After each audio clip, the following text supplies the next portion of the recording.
Hi there. In this lecture we see an absolutely iconic game played by Evgeny Vasiukov against Wolfgang Uhlmann, who's a known French defense expert. So this is in 1962, the Lasker Memorial, round 9. e4 from Vasiukov, e6, d3, d5, knight d2, knight f6, knight g f3. Yeah, there's a choice here. So knight g f3, c5. So we have a transposition into Sicilian defense variations. So it could have been from the Sicilian defense move order with later e6 and d5. So this is an important position. There's a number of games from this position, either through the French defense move order with c5 or the Sicilian defense move order with e6 later and d5. We have g3, knight c6, bishop g2, bishop e7, both sides castle, rook e1, queen c7. Now the queen here is actually rather interesting. Sometimes it could be a tactical liability if later a bishop f4 is dangerous. It could be x-raying the queen. Queen e2, b5, e5, knight d7, knight f1, a5, h4, b4. It seems logical play from both sides. Bishop f4, the bishop is actually x-raying the queen. And this means actually that if there's ever a sacrifice on d5, e6 could be dangerous. We see bishop a6 and now knight e3. This route is very, very interesting in this position. Very, very interesting indeed. And it looks as though, hold on, what about the e5 pawn? Couldn't black play knight takes e5? Well, we have tactics, knight takes and knight takes d5, which work out nicely for white. You know, this position is quite nice.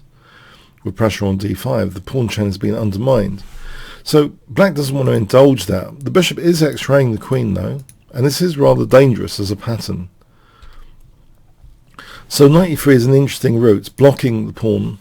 If knight h2, I mean, this is interesting as well, but there isn't the pressure on d5. d5 is sometimes an issue. So knight e3, we have a4, and now b3, trying to stop black's counterplay in its tracks. We have now rook a7. A question arises, if black had played a takes, how would you take here? With the a pawn or the c pawn? For 100 points. It's best to, it seems, you know, not to leave a target on the a file, just a takes, capture towards the center. And for example, this position should be very good. We can even use knight takes d5 sometimes and enhance our position. Black's structure has been undermined somewhat, which means these pawns rely on pieces to support them. There's more strain on the pieces rather than the pawn protecting d5. Overall, white is better here. Look at the d5 pressure. And you know, this is a very nice position for white. So a takes is the way. Don't play c takes because, yeah, we're leaving a target on a2 and a target on d3 as well. d3 is being undermined. This scenario is just going to be in black's favour. Any attacking prospects, they're kind of dampened down somewhat. You know, black's got a good defensive position and good targets here later. So a takes would be the move here. But anyway, rook a7 was played, not testing that. h5, rook f8, a8, as though, you know, a takes at some point is going to be a big idea. h6, g6. Now the key thing about a fawn pawn, I like to, you know, call them fawn pawns, T-H-O-R-N, fawn in the side. It takes away key escape squares. It's not just this aspect which is interesting for potentially mating the opponent's king, because it does add a certain danger level. We also have a danger level here, this x-ray. If black had played g takes h6, let's consider this. It's fragmentational. But we can actually play knight takes d5 and exploit that. e6, e takes f7 check. And things drop off. For example, this position, the knight's dropping off, with white having the advantage. So g takes isn't too clever overall. Just something to bear in mind. So we have the fawn pawn being kind of installed. And yeah, what do we play here for 100 points? it becomes a really kind of magical position to me. Knight takes d5 is super strong with e6. So you might think, hold on. First of all, was there an option on f takes? Well, queen takes e6 check, and we take the queen. Yeah, that's the point there. So no, there wasn't an option there. So, okay, the queen has to move. And it's here which things get super interesting. Do we want to take the knight to get our piece back or something else? So for 200 points, what would you play in this position? So we've just invested a knight. Do we want to get our piece back? No. E takes f7 check. No, we don't want to give black an easy time. It's about king safety. King h8 is played. If king f8, what do we play here? The funny thing is, it's not only we're taking away escape squares, we've got this dangerous pawn with hooks in black's possession. And in fact, this means we have a strange, weird and wonderful double license with these two pawns here. They provide a doubly interesting license in this position to go for things with knight g5. Yeah, the knight's immune here. It's actually threatening horrible things like this and this. And if it's taken, bishop takes g5. And the thing is, yeah, this is devastating, really. This is a devastating position. You can imagine that if the queen just moves, we've got things like bishop takes d5.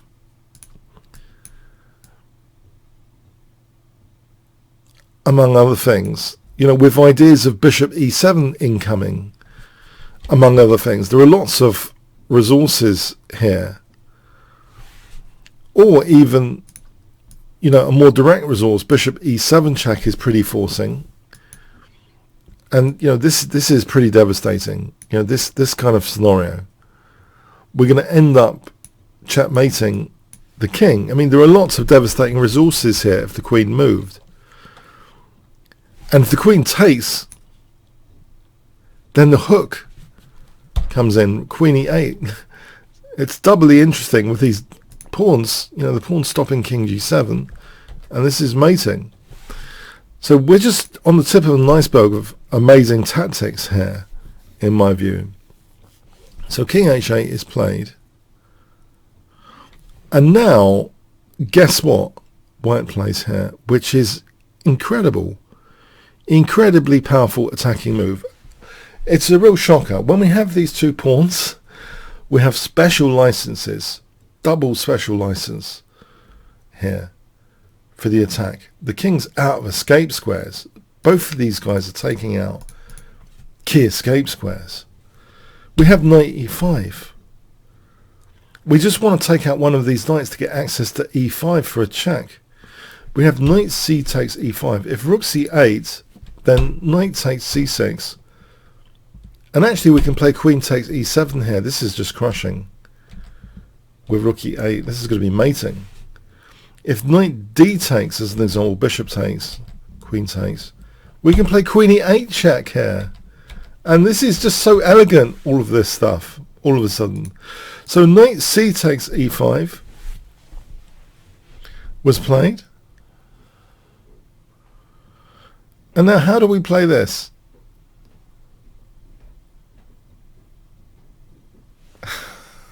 It looks as though, well, isn't white being silly? Hang on, because bishop takes, there's bishop f6.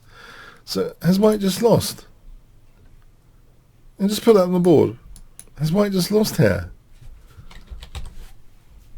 What does white play here for 200 points? Yeah, queen takes e5. Take out one of these knights. Yeah, queen takes e5. Check. So bishop f6 is played. If knight takes, then bishop takes e5 check. Bishop f6, and we have bishop takes f6 here, with the idea of rook e8 check. Look at that hook of that f7 pawn. And it's definitely providing a right hook, knocking the opponent out. So bishop f6 was played, but now queen e8 check, knight f8. If queen takes e8, f takes, here we're just a queen up, and we can threaten with bishop b8, queen takes f8. So we're going to be winning, much more material soon. So knight f8, trying to cling on, but now, guess what white plays here? Bishop e5. We have an overload. We have queen b6. If queen takes, bishop takes f6. I mean, these are short and sweet continuations. If rook c8, queen takes f8, bishop takes f6, and mating. So queen b6. But now bishop takes d5. White's got time for bishop takes d5 here. So hitting the a8 rook. The rook moves.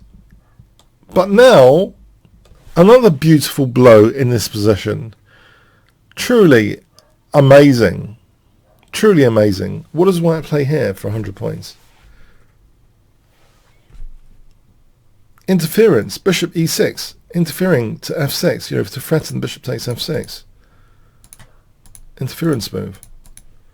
So we have bishop takes e5. If queen takes e6, queen takes e6. This position, bishop takes f6, is mating. Or h takes is mate. So bishop takes e5. Bishop takes c8. Black's trying to cling on to f8. Bishop takes a6. Rook takes a6. And now white displays casually b takes a4. Black's really stuck here, rook a7. And now how do we pile the pressure on to f8? We try and remove the defender, rook e6, queen c7, and now rook a e1, building up the pressure. c4. And in this position, another beautiful blow. Can you spot it for 20 points? Rook takes d6. So trying to take out the defender. And now rook e6, trying to deflect the defender.